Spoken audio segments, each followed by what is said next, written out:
Alright people, this is my hashtag WalkAway video. And I have never before bought into any of the hashtag movement, because it seemed to me like anytime a hashtag campaign was launched, it was because it was some entitled millennials stomping their feet because they didn't get their way. But I figured the hashtag WalkAway movement was something that was a little different. So here's my version of my WalkAway moment. Now, I'd been raised Democratic because I came from a poor, white, working class family. All my life, I had been taught that it was the Democratic Party that represented poor America. It was the Democratic Party that represented Black America. It was the Democrats that had secured equal rights for Black Americans. And it was the Democratic Party that maintained those rights to secure that they still had them for Black Americans. I had been raised to believe that the Democratic Party is the party that was the big brother of small business. And the Democratic Party was for the working class. And I had also been taught to believe that it was those damned old Republicans that had been bought out by every multi-million-dollar corporation in America. It was those damned old Republicans that sold out to Big Pharma and let stuff on the shelves that shouldn't be on there. And Americans were taking pills that they shouldn't be taking and everything. Republicans were bad. Democrats were good. And my walkaway moment came in everything that was running up to the 2016 presidential election. Because prior to that, I had never really been heavily involved in politics.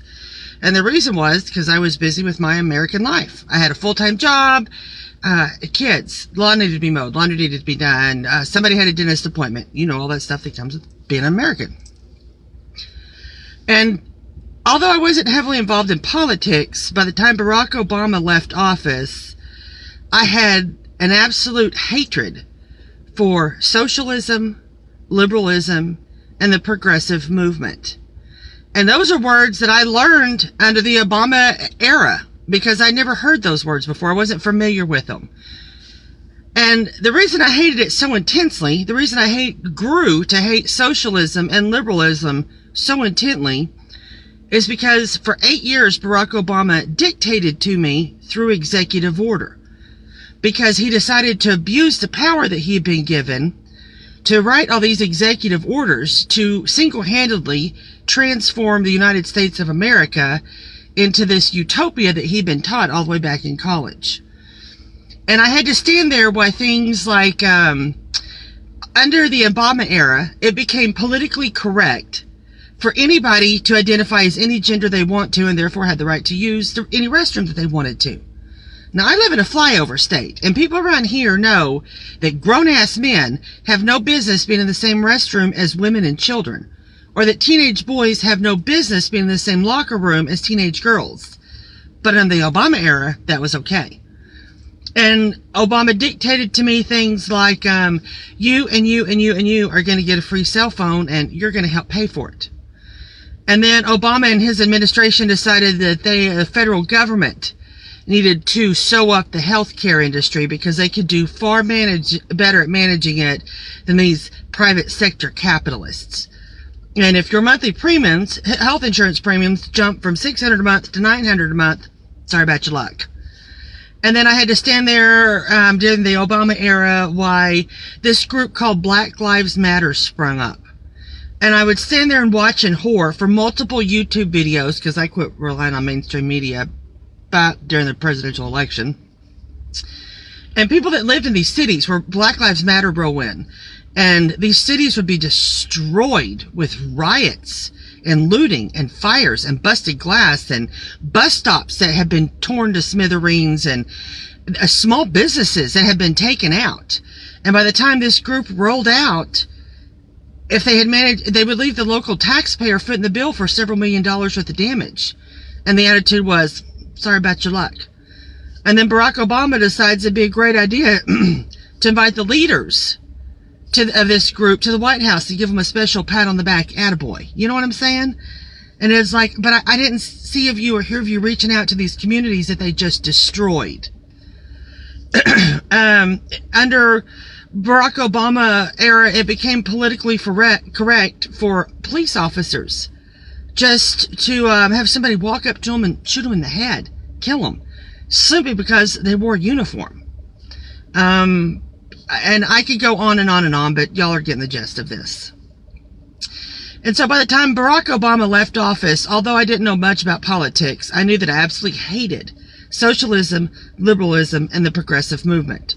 So I was really curious to see what the United States of America was going to produce in the way of candidates, because we had, by that point, had become this great divide. You had the West Coast and the East Coast that were like-minded, and then you had Middle America, which was where I'm from, that had absolutely nothing in common with these coastal states. So we get Hillary Clinton and we get Donald Trump. And Hillary Clinton decides to pick right up where Barack Obama had left off. It was like there was nothing about Middle America or Middle America values or Middle America jobs that was on her radar. It's like all that went over her head. And I noticed that every time Hillary Clinton gave a speech, her message was exactly the same, which was, all you female voters, you're oppressed and you just don't know it. All you black voters, you're oppressed too and you just don't know it. And all you Latino voters, well, you're part of the downtrodden and the underrepresented, and you're oppressed too. And if y'all just vote for me, I'll fix all your problems. I didn't buy that because I didn't feel oppressed. As a female, I didn't feel oppressed.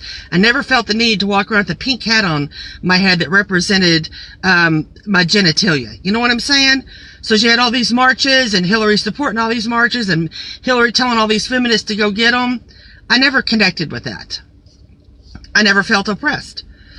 And then you had Donald Trump. And I'm going to be honest with y'all. When Donald Trump first announced he was going to run for president, my immediate go-to thought was, the hell is this billionaire from New York City doing? What does he have in common with us average Joe Americans?